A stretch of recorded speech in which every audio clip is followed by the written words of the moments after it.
I've got an interesting one with RJ Barrett. Let me remind you guys before anyone gets on me for this pick that I have RJ Barrett's Knicks jersey in my closet.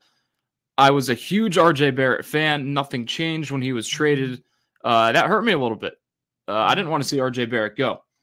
But you talk about a guy who's the #1 overall recruit, spends 1 year at Duke, drafted by the Knicks, has a lot of good moments in New York, but really was never who New York wanted him to be. He got a huge contract with the Knicks, and he wasn't the guy that they needed.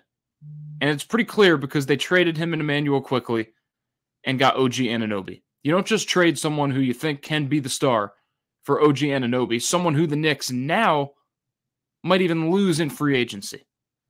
And honestly, I don't think Knicks fans are even second-guessing this because RJ Barrett just wasn't producing at the level that they needed him to. They needed him to probably be up at least 4 or 5 more points per game and produce a little more. So I'm going to call him a bust, which might sound crazy. But you look at his stats with Toronto. This is just with the Raptors. So mind you, this wasn't the full season, but a career high in rebounds and assists. He's putting up 21.8 points per game. He's certainly showing his potential with the Toronto Raptors. Also shot over 55% from the field. So for RJ Barrett, a scenery change might end up making him a boom.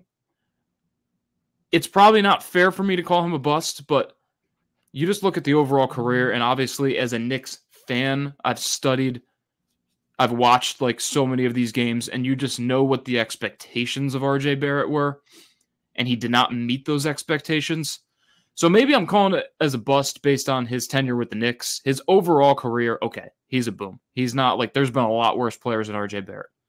But we're still waiting to see him take on what we know he's capable of, because you look at that skill set, this guy could be a 25 to 27 point per game scorer in the NBA. We just haven't seen that.